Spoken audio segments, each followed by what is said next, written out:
We are almost time. I think we are ready. Yeah. Maybe anytime, maybe in a minute.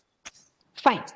Yeah. You just give me the signal and I'll just give a short.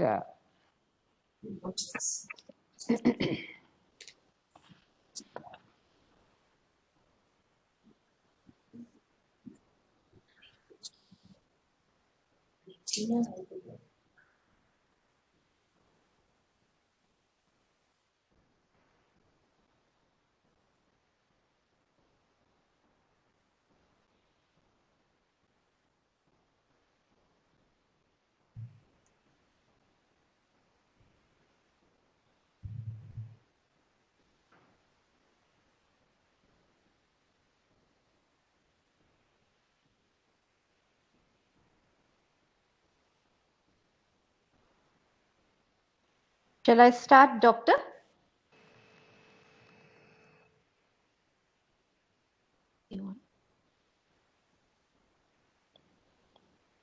Aniket, just Yes. find out if Yes. Shall I start? Yeah, I think. Yeah, because he'll have to take over from me, no? So unless Yeah. he's ready, I will So not. has some issues with the audio, I believe. I also had, but it's coming in now. Okay. But I don't know about him.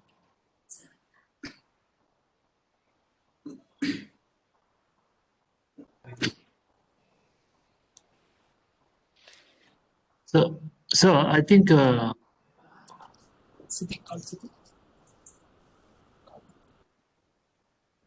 In the meeting.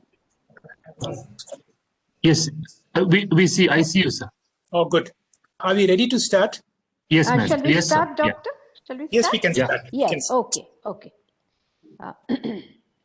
Good evening, everyone. It gives me great pleasure to welcome all the participants to the session 3 of the Fundamentals of Vedanta, which is being facilitated by Dr. Timmappa Hegde and the Param Vedanta team. Hola. Welcome, Dr. Hegde. Today's session is by Rama Gopalakrishna, and we welcome you and are all eagerly waiting to hear your talk. Thank you, ma'am. Over to Dr. Timmappa Hegde to introduce today's speaker. Thank you, Malati. Welcome, sir. This will be the third session conducted jointly by Param Vedanta and the School of Ancient Wisdom. We are doing a systematic introduction to the whole topic of Vedanta. Today, the topic will be on Upasana. Upasana, as will be explained by the speaker, Mrs. Rama Gopalakrishna, is one of the most wonderful techniques available to be able to control our mind. Our mind is the greatest gift that we have. There is an Upanishad which says, Mana eva manushyanam karana bandha mokshay. The mind is the cause of bondage. The same mind can be the cause of freedom also. And therefore, through Upasana, through various techniques which Madam Rama Gopalakrishna will be explaining to us, you will learn certain techniques so that you are the master of your mind. You have your mind available for you when you want it, for however long. So we will be listening to what is called a sadhana. A sadhana is a technique that will make you eligible for spiritual knowledge. We have one more topic, and that topic is about a beautiful mantra recommended before we have food. This is called the Annapurneshwari mantra, again, which will be very nicely explained to you. And we will have the significance. To speak to us today, we are fortunate to have Mrs. Rama Gopalakrishna. After her graduation in science, she did a post-graduation and MA degree in Sanskrit. She is an ardent disciple of Swami Shankara Bharati, and she's part of Vedanta Bharati. She has been trained in various traditional shlokas of Adi Shankara, which she's freely propagating to large groups of people on the correct chanting and enunciation of various shlokas, mantras. She's also a teacher of Vedanta. Both she and her husband are widely traveled all over the world, and they're currently located in Bangalore. Rama, please take over on this topic of Upasana as well as that beautiful mantra Annapurneshwari. Please, everybody, keep your microphones muted while the faculty is speaking, and don't ask questions in between. But you are welcome to put all your queries in the chat box. And at the end of the program, when there's question time, you may freely ask your doubts, and the speaker will clarify them. Thank you very much. Sadashiva Samarambham Shankaracharya Madhyamam Asmadacharya Paryantam Vande Guru Paramparam. Pranams to all the Acharyas and my Gurus. Hari Om and good evening to you all. Today I will be presenting a talk on Annapurna Tattvam and Upasana Yoga. I will be covering the following topics: Annapurna Tattvam, goal of life, 3 sadhana yogas, Ashtanga Yoga, nature of the mind, the disciplines and the types of meditations prescribed, the thought patterns and its effects on personality, the role of meditation in conditioning the body, speech and mind, eligibility for self-realization and liberation from the bondage of samsara. Let us see Annapurna Tattvam.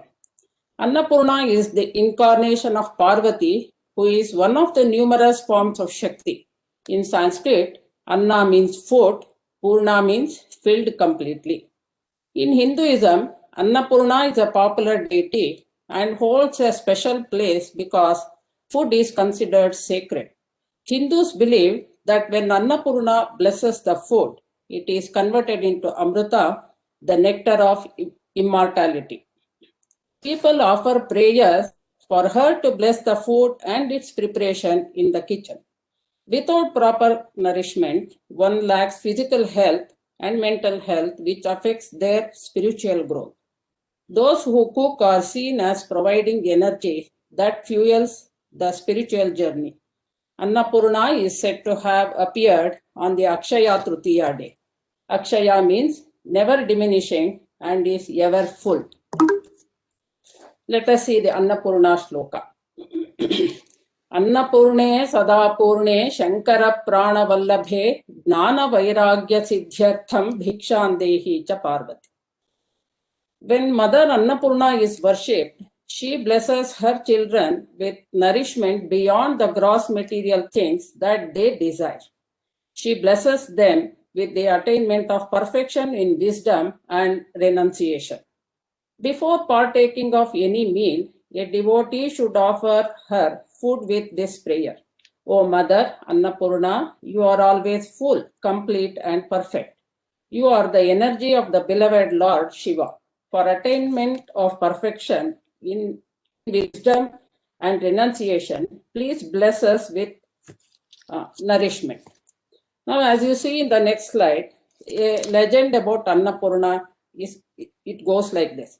In a conversation with Parvati, while playing the game of dice, Shiva negated the importance of food, citing it as a cosmic illusion. Hearing this, Parvati, the manifestation of universal Shakti, got upset. In order to teach him that food is an integral part of life, she disappeared from the earth with all the sources of food and nourishment. Finally, she realized the importance of food. She begged for food from her and she reappeared as Annapurna and served him the food. Now, as you see in the next slide, let us see the aspects of food. Food is one of the basic necessities of life, and it is no wonder we say Annam Brahma. Food is God and body is called Annamaya Kosha, that is gross body. In Hinduism, eating is a holy ritual. It is a yajna or a sacrifice. It is considered medicine for the illness of ignorance. Wastage and misuse of food is an insult to its source. The gross part of the food consumed is converted into human waste, subtle part as the blood and flesh, and the subtlest part as the mind. And the next slide is, then what should be our prayers? Ancient spiritual masters were wise and always asked for the best. Their goal was set on the highest level of spiritual consciousness. They prayed the Divine Mother to bless on the highest level of spiritual consciousness. They also prayed Divine Mother to bless with nothing less than the appropriate. Give that as food and those qualities that will make one divine. Also, perfection in the actions, divine knowledge of the absolute truth, and non-attachment towards worldly affairs. This shloka that is chanted before meals maintain the same vision of those spiritual masters. It has been taken from the Annapurna Ashtakam attributed to Adi Shankaracharya. The wisdom Mother gives is the understanding that giving is the true spirituality. She teaches that renunciation will allow us to remain in tranquility in all circumstances of life. Now let me go to Upasana Yoga. You see, our scriptures place dharma, artha, kama, the material accomplishments as incidental goals. Moksha, the spiritual accomplishment, as the ultimate and primary goal of life, the Parama Purushartha. All the human accomplishment should culminate in moksha or self-realization. Without moksha, the human life is incomplete. Our scriptures have given us several religious and spiritual practices. They are disciplines or sadhanas like subjective or objective meditations, and which are to be followed regularly. Sadhana is a course of discipline that helps to accomplish a goal. The goal is called a sadhyam, and those who practice are called sadhakas. Sadhaka through sadhana should attain sadhyam to become a siddha. To siddha is the journey to accomplish human goals. The control over quality and quantity is the key in these disciplines. One of the most important disciplines prescribed is upasana or dhyanam, as called by Patanjali Maharshi. The word upasana literally means staying, sitting, near or being in the proximity of God, mentally, physically. That is Ishvara Upavasam or Ishvara Upaasana. Adi Shankaracharya refers to this upasana as Samadhi Yoga. It is this upasana yoga is present in upasana portion of the Veda. And this entire course of sadhana is broadly classified into 3 levels for the convenience of practice and understanding. Each level is called a yoga. The word yoga means with that which connects the sadhaka to sadhyam. The word yoga is derived from the root yuj, meaning to combine or to unite, which is oneness between Jivatma and Paramatma. Patanjali Muni defines yoga as chitta vritti nirodhaha, disciplining or regulating the thought pattern. Yoga is cessation of modifications of the mind or calming the wandering mind. Mind is the most powerful instrument to accomplish all the activities and goals of life. It has the nature of generating continuous thoughts which are both voluntary and involuntary. The involuntary thoughts distract the mind and often generate disturbing emotions. Ashtanga Yoga is a scheme by which one is aware of this problem and takes steps to handle them. The 3 sadhana yogas are Karma Yoga, Upasana Yoga, and Gnana Yoga. These yogas are the steps of a staircase, climbing every step to attain moksha or the ultimate goal. We learnt about Karma Yoga in the previous session. Karma Yoga is a sahakari sadhanam or a supplementary means for the other 2 yogas. It is action done with Ishvara Arpana Bhava and accepting the results as Ishvara Prasadaha.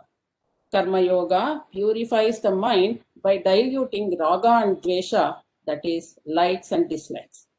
Orientation of any action should be inner growth along with material accomplishments. This Chitta Shuddhi is essential for Upasana Yoga and the next step, Gnana Yoga. Now let us see a bit about Ashtanga Yoga. Ashtanga Yoga is, as the very word indicates, has 8 limbs, which are Yama, niyama, asana, pranayama, pratyahara, dharana, dhyana, and samadhi. The yamas are ethical rules or moral imperatives. The 5 yamas are ahimsa, non-violence, satyam, truthfulness, asteyam, not stealing, brahmacharya, celibacy, and aparigraha, non-possessiveness. The yamas are the virtuous habits and observances. It starts with shaucha, purity of mind, speech, and body, santoshaha, contentment, tapas, austerity, swadhyaya, study of Vedas and scriptures, and Ishvara pranidhana, surrender to the Lord. These 10 yama, niyama values and the remaining Shadanga yoga will aid spiritual growth. Even though the purpose of Ashtanga yoga and Upasana yoga is mental discipline, these supplementary disciplines are included in them. The 6th chapter of Gita is named Gnana Yoga, but also talks about disciplining the body and the mind. The next, asanam is the next one. Asana is a posture that can hold for a period of time and stay relaxed. Pranayama is the control of breath. Prana meaning breath. Ayama is restraint or control. Pratyahara is drawing within one's awareness. It is a process of retracting the sensory experiences from the external objects. The 6th chapter of Gita also talks about ahara, niyama, or pratyahara for the body, mind, and senses. Dharana means concentration or introspective focus and single-pointedness of the mind. Dhyana means contemplation or focusing within. In other words, dhyana is contemplating on whatever dharana has focused on. Patanjali Muni says, Tatra pratyaya ekatanata dhyanam. That means the thoughts must continue in the same field like a flow of oil, that is taila dharavat, a continuous flow of oil. In Upadesha Sara, Ramana Maharshi says it as Ajya Dharaya. Now let us see the Samadhi. Samadhi is Samyak Adhiyate, that is meaning putting together, that is the body and the mind complex. Merging of the Triputi is seen in Samadhi. Triputi is the triad of action, the act, and the actor. There is no distinction between the meditation, meditator, and the subject of meditation. Samadhi is of 2 types, Savikalpaka and Nirvikalpaka Samadhi. Samadhi with awareness of the surrounding and the world is Savikalpaka Samadhi. Samadhi without the awareness of the surrounding and oneself is Nirvikalpaka Samadhi. It is a state of total self-absorption. Sri Adi Shankaracharya in his Gita Bhashyam mentions that practicing Ashtanga Yoga must be an integral part of Karma Yoga. Ashtanga Yoga is an excellent scheme presented by Patanjali for the mind control. Now, what our scriptures say about the body-mind complex? The preparatory steps for meditation are presented by Sri Krishna in the chapter 6 of the Bhagavad Gita. Swami Param says 5 values of yamas and 5 values of niyamas constitute Bahiranga Sadhanani, external instruments. 8 Antaranga Sadhanani, the internal instruments, are specific steps which are to be taken care of before meditation. They are Desha, Kala, Asana, Dehasthitihi, Pranayama, Shama, Dhamma, and the intellect. Once involuntary thoughts are removed, several toxic emotions like habitual worry, anxiety, depression can be resolved. Upasana Yoga is a personality conditioning program for the accomplishment of all the 4 goals. That is Purushartha Yogyata Sampadanartham, says Swami Param. This is similar to athletes warming up before entering the field. In Kathopanishad, our personality is compared to a good chariot, that is a healthy physical body, an intelligent driver, that is a good intellect, reins, firmly held, that is a disciplined mind, and the horses under control, that is a good sense of control, will surely reach his destination, that is moksha. It is the verse in Kathopanishad goes like this: Vignana sarathir yastu manah pragrahavan naraha swodhanah paramapnoti tad vishnoha paramam padam saha advanaha paramapnoti tad vishnoha paramam padam. That is, the sadhaka attains Vishnu padam. This means he attains the nature of Brahman. Brahma Swarupam Apnoti. They attain Tad Vishnoha Param Padam. That is moksha, the ultimate goal. Narrowing our discussion to Upasana Yoga, that is meditation. Meditation or Upasana Yoga is a personality conditioning, integrating, toning, and organizing program. Meditation is a generic word stretching from sitting quietly to deep inward focus as practiced in many traditions. The word Upasana primarily means meditation for the mental conditioning and extended to speech and body also. To make mental discipline easier, we progress from the gross to the subtlest. That is, we start controlling the body, speech, senses, and finally the mind. Any meditation program will include physical conditioning also, because body, mind, and speech are interconnected. Therefore, these disciplines become an indirect means for the mental discipline. The scriptures talk about discipline at 3 levels: Kayikam, physical discipline; Vachikam, verbal discipline; Manasam, discipline of the mind. Shastras declare that among these disciplines, discipline of the mind is the most important one. Now let us see the Kayikam aspect. The actions performed through physical personality is Kayikam. A healthy physical body is the basic requisite for achieving anything in life, including moksha. So discipline is needed for the physical body, physical activities, and the dietary habits.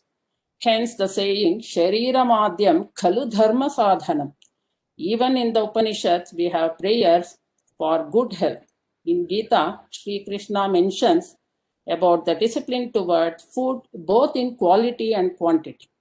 The Shanti Patha in Upanishads and many prayers are for able physical personality. In the Shanti Mantra, Bhadram Karnebhihi Shunuyama Devaha, that there is a particular portion which says Sthiraihi Angaihi. In this prayer, the grace of all Adhisthana Devatas is sought for the fitness of the organs to complete the study of the Upanishad. And it says, may the limbs, speech, prana, ear, and the power of all the senses grow with vigor.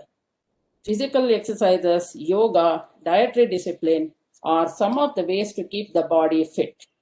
Now, the second one is Vachikam discipline.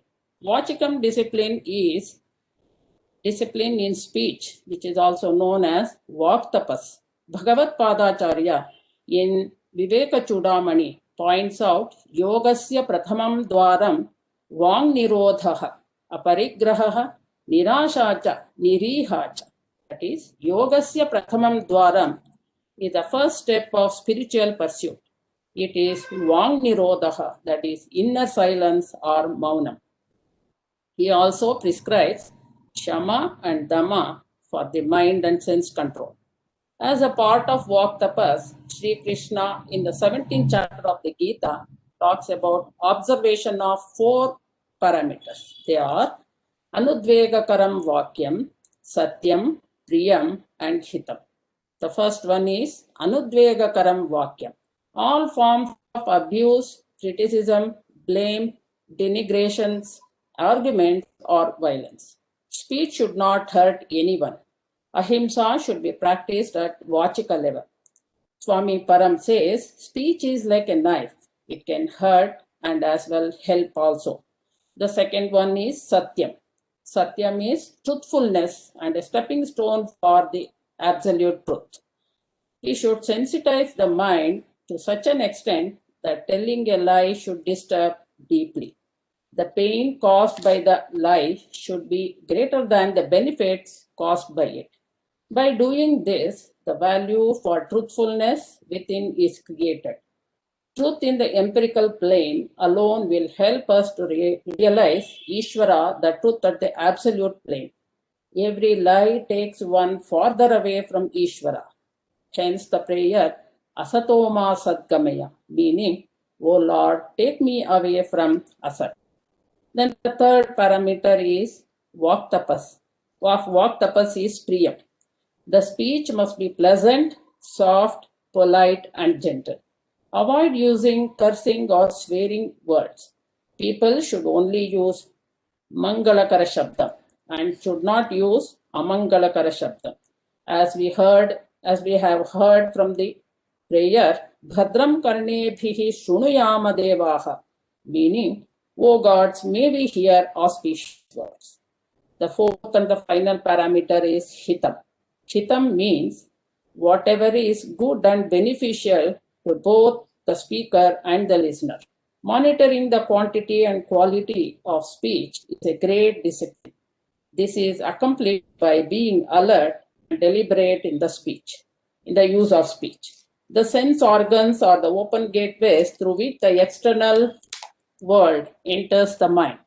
The world can disturb and pollute the mind in the form of sound, touch, color, taste and smell, that is Shabda, Sparsha, Rupa, Rasa and Gandha. To stay away from these, avoid unhealthy objects and excess of healthy objects. The third discipline is the Manasam or discipline of the mind. Manas or the mind is the psychological personality which is the subtlest, most important and extremely difficult to handle. Chanchalam hi manah Krishna, says Arjuna in Bhagavad Gita. Mind should be handled like a servant but never be treated like a master. Distracted mind can be concentrated by meditation. All forms of meditations are mental conditioning program. The meditation anchors the mind on a single thought. We can classify all forms of meditations into 4 types depending on the 4 aspects of the mind to be taken care of. They are relaxation of the mind, concentration of the mind, expansion of the mind, and transformation of the mind. To inculcate these aspects in the mind, meditation for every aspect is prescribed. They are relaxation meditation or de-stressing meditation. Swami Param cautions here, it is de-stressing, not distressing. We should note that. The second one is focusing meditation or concentration meditation. The third one is expansion meditation or Vishwarupa Dhyanam. The last one is value meditation or transformation meditation. Let us see one by one. Relaxation meditation or de-stressing meditation. Relaxing the mind in particular and relaxing all the other parts of the body is the aim of relaxation meditation. It can be an independent or a preparatory meditation for the other types of meditations. Physically, verbally, and sensorily withdrawing, thereby relaxing at all levels, culminating in the relaxation of the mind is the purpose of this meditation. Nowadays, it is very important as the life is stressful. Therefore, one should learn to sit for a few minutes every day, just relaxing. There are different ways to do this. One method is mentally visualizing beautiful surroundings like gardens, mountains, sky, lakes, or the ocean. Other methods include watching the breath, listening to meditative music, or mantra chanting. The next one is concentration meditation or focusing meditation. In both material and spiritual field, ability to concentrate and the attention span is very important. To develop concentration and attention span, various methods are prescribed. One of them is Ekarupa Ishvara or Ishtadevata Dhyanam, meant for Chitta Shuddhi and Chitta Ekagrata, that is purification of mind and concentration of the mind. The symbol, an idol or a picture chosen is itself a superior object and dominates the meditative field in which sadhaka has reverence. Upon these symbols, the attributes of the reality are superimposed, but the symbol is as important as the attribute. Upasana is an attempt to go beyond the symbol and meet the Lord in the depths of consciousness. Vedic scriptures prescribe Manasa Puja, Manasa Parayana, and Manasa Japa for developing concentration. Manasam meaning mentally or actions performed using mind as an instrument. Mental worship of the Lord or a favorite deity is called Manasa Puja.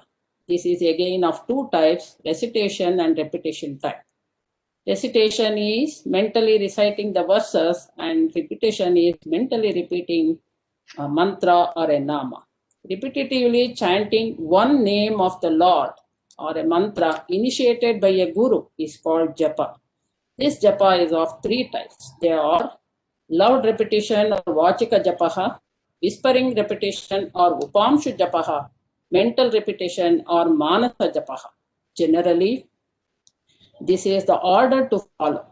Manasa japa is considered the most effective as seen in this shloka. Uttamam manasam japam, upamshuhu madhyama smritaha, adhamam vachikam prahuhu, sarva mantreshu kovidaha. Chanting a prayer mentally is manasa parayanam. Parayanam is chanting mentally many prayers, while japam is repeating one name or mantra of the Lord. The japas also aids in developing concentration. For example, Sahasranama Parayanam, Om Namo Bhagavate Vasudevaya, or Om Namah Shivaya, and others. Being immersed in the thought of the Lord is the aim of any upasana. Even mechanical repetition will bring about a gradual change, and slowly the negative traits disappear. Our scriptures prescribe upasana as a nitya karma and a daily activity. Ishwar upasana is considered to be a nitya and a compulsory karma. It is also defined as Saguna Brahma Vishaya Manasa Vyaparaha. Here, Saguna Brahma is the Lord with superimposed attributes. In Udeshasara, Ramana Maharshi says 4 stages of japa may be matched with the 4 stages of speech. They are graded from gross to the subtlest. The first one is Tavaha, which is matched with Vaikhari, the speech expressed outwardly. Ucha Japaha, that is Madhyama, speech at mind level. Upamshu Japaha, at Pashanti level of the speech, which is the subtlest form of japa, that is words are not yet formed. Next one is Chittajam, that is Paravak, silent speech or speech in the seed form. Next one is expansion meditation. It is expanding the mind to visualize the totality of the creation, or visualizing creation as a universal form of God, or Aneka Rupa Ishvara Dhyanam. Swami Param calls it as Vishwarupa Ishvara Dhyanam. The idea that Ishvara is the Karanam and the world as an effect is meant for Chitta Vishalata, or expansion of the mind. Ahankara and Mamakara get diluted by expanding the mind to visualize the samashti or totality of creation. The place of an individual is known only when Vyashti or individual is seen from standpoint of samashti or totality. With this meditation, not only one learns to accept the events of life, but also to accept all things and beings in the universe with love and compassion. Awareness of our higher self enables us to remain unaffected by the external influences. The fourth and the very important form of meditation is value meditation or transformation meditation. It brings about the total transformation by changing the thought pattern and refining the mind to inculcate positive values. Our thought pattern determines one's life, journey, and the destiny. As someone nicely said, watch your thoughts, they become your words. Watch your words, they become your actions. Watch your actions, they become your habits. Watch your habits, they become your character. Watch your character, it becomes your destiny. Hence, thought is the subtlest seed that determines one's future. Yad bhavam tad bhavati. As you think, so shall you become. The thought pattern are of two types, positive thoughts and negative thoughts. The positive thoughts can aid the spiritual growth, and the inner transformation of the thought pattern can change one's life. In the 16th chapter of Bhagavad Gita, Sri Krishna defines positive thoughts as Daivi Sampat and negative thoughts as Asuri Sampat. And also Swami Param says, acquisition of Daivi Sampat and elimination of negative thoughts are called as Asuri Sampat. Acquisition, this samskara is required to offer ourselves unto the Lord, which is the ultimate stage of religious or spiritual life. Atman-Vedanam is the ultimate stage of Navavidha Bhakti, as mentioned in Narada Bhakti Sutras. Bhakta does not exist separate from the Lord. Dvaita Bhakti must culminate in Advaita Bhakti, in which Bhakta offers himself to the Lord. Now, the negative or sinful thoughts are sitting on the tree of the mind. They fly away when the name of the Lord is chanted, which is similar to clapping hands vigorously. Narada Bhakti Sutra says, Sarvada Sarvabhavena Nishchintitaihi Bhagavan eva bhajaniya, meaning at all times with every thought, without caring the world, worship the Lord alone. Bind the mind in the coordinates of time, space, and object, that is a particular time of the day, say Brahmi Muhurta, a specific place, say a puja room, and a specific object, say Ishta Devata or Kula Devata. This will be a great alambana or support to the mind. Now, what are the indications of spiritual attainment? Spiritual refinement. The result of the upasana is the expression of 8 virtues called Ashta Atma Guna, as in a sadhaka. These render eligibility for Atma Nivedana Bhakti. The 8-fold virtues are Dhyana, Daya, being sensitive towards others. Kshantihi is patience. The 3rd virtue is Anasuya, not having jealousy. The 4th virtue is Shaucham, having purity of thought, word, and deed level. The next virtue is Ayasahinata, always enjoying doing any kind of actions. The 6th virtue is Akarpanyam, freedom from self-pity. The 7th virtue is Aspruhaka, freedom from the greed and attachment. The 8th and the last virtue is Mangalam. Here, the word Mangalam means a pleasant, endearing, and a cheerful personality. Daivi Sampat is conducive to self-knowledge, and Asuri Sampat is an obstacle to achieve the spiritual goal. After having meditated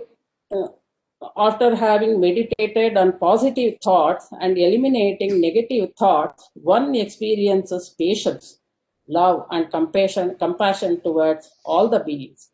Remember, thoughts are like bricks, which determine the shape of the building. If the shape of the building has to be changed, the brick arrangements has to be changed. The same applies to the mind. Mind is a powerful instrument with a tremendous sankalpa shakti. These type of meditations uses sankalpa shakti to attain the goal. It refines the mind, making it more positive and suitable for the self-inquiry. These meditations and Ashtanga Yoga will condition the mind to be healthy and Purushartha-vardhi. The conditioning of physical, verbal, mental personalities in unison is important. Spiritual progress is a teamwork of body, speech, and mind. Arjavam is teamwork of the personalities. Thus, conditioning these three individually and jointly as a team has to be taken care of. The strategy prescribed by the Shastra is Upasana Yoga. The Upasana for refining and offering oneself to the Lord is called Upasana Yoga. Nishkama Upasana is also called Upasana Yoga. When the lake is muddy or wavy, the bottom of the lake is not seen. And when the water is clear and still, the bottom of the lake can be seen. Exactly like that, when the mind is calm, what is beyond the mind shines forth. At other times, the witness conscious identifies with a disturbed mind and blocks realization. Regular practice of meditation would bring about a wonderfully disciplined mind and improve one's qualification for realization helps to acquire Samadhi Shatkam. Samadhi Shatka Sampatti is a basic requisite for Gnana Yoga, which is acquired through Ashtanga Yoga and Upasana Yoga. Samadhi Shatka Sampatti or the inner wealth is 6 in number. They are Shamaha, control of the mind, and thereby Damaha, the control of senses, is achieved. Increasing the attention span will help Uparatihi, that is continued calmness of the mind. That is, regular practice also helps Titiksha. Titiksha is developing tolerance to both internal and external obstacles, that is Tapatraya. They are Adhyatmika, bodily and mental pain, Adhibhautika, that is natural but incidental pains, Adhidaivika, that is pains due to superhuman powers. Shraddha will be developed by Japa, and that which is the Shraddha is the faith or trust in Guru or Shastra Vakya, which is developed by Japa. Ishtadevata Dhyanam helps in concentrating the mind, which is Samadhanam. Thus, we see these meditations helps a sadhaka to acquire sadhana sampattihi and prepares him to be an adhikari or for Gnana Yoga. Awareness of higher self enables sadhaka to remain unaffected by the external influences. He practices these forms of meditations, develops inner renunciation, and approaches a traditional guru. He practices Shravanam, Mananam, and Nididhyasanam. In due course of time, he becomes a Jivan Mukta. Later, when body is dropped, he becomes a Videha Mukta and liberated from the bondage of samsara or the cycle of birth and death. I pray God, may God bless all of us with devotion, knowledge, dispassion for worldliness, and may we all grow in spiritual life and be inspired by the lives of the great masters. I thank every one of you for your patience listening, and I would like to thank Ancient School of Wisdom for giving me an opportunity to present this talk. I thank Dr. Hegde for his guidance, encouragement, and support.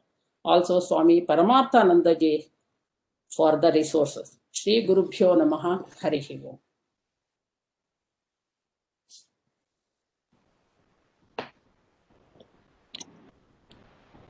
Any questions? Shri Any questions? Please put it in the chat box or raise your hand, and you can unmute yourself now and ask the question, and the faculty will clarify your doubts.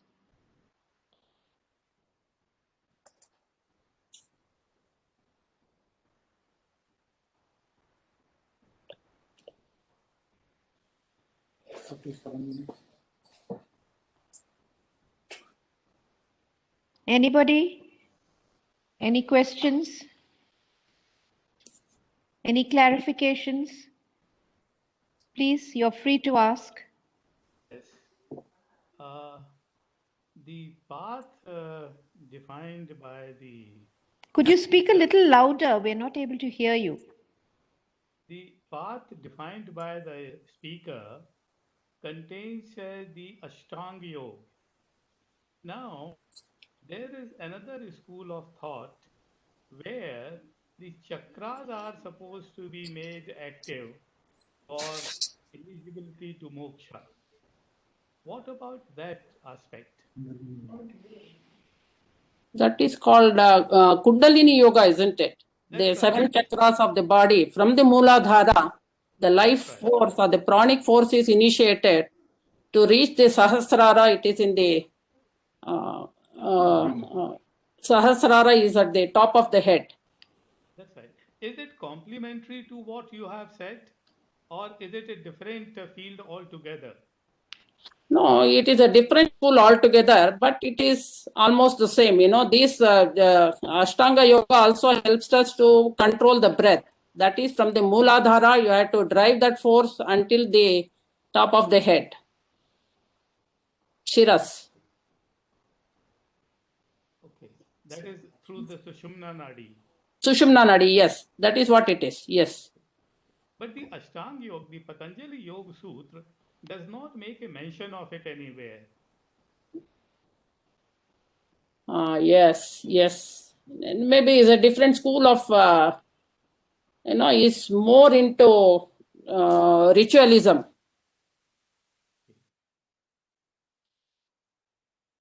Thank you. Yeah. Thank you. Anybody else? I think Dr. Hegde can enlighten on this more, if you could. Yeah, that's another school which deals with various energies, where the whole technique is about elevating one's energy, as Mrs. Rama spoke, from Mooladhara, Swadhisthana, Manipura, Anahata, Vishuddha, Agnya, and Sahasra. It is said that there is like a spinal cord with the Ida and Pingala on both sides, and there are select nerve plexus at different levels. And there are schools which tell you about various techniques, how to raise your energy at different levels. Now, that is a totally different school from the ones that we have been exposed to. There also, a guru's guidance is a must there. Otherwise, it will have a reverse effect, negative effect. That is also there. So one guru has to be practiced under a proper guru. It's very difficult to get a guru these days. Yeah, that is true. Where to get a guru? Yeah. No, if the student is prepared and I've been searching for a guru. No, I've been searching for a guru for long, but I haven't got it yet. Yeah. Dr. Hegde always says, if the student is ready, the teacher will be teacher will be there for him. Earnest. Yeah. That is true. That's true. Thank you. Yeah. Any more questions? Yeah, Malti, I would like to know a little more about Triputi. Yeah, Triputi is the triad of action, the act, and the actor. That is, for example, in meditation, the act is meditation, actor is the meditator, and the actor and the action. Action is meditation. There will be a dhyaya, that is, dhyaya vastu is the aim of this action, that is meditation, dhyaya vastu. This is triad. This triad becomes, excuse me? Yeah. Yeah, I think you are clear about it. Yeah, I got it. Thank you. Thank you. Anyone else?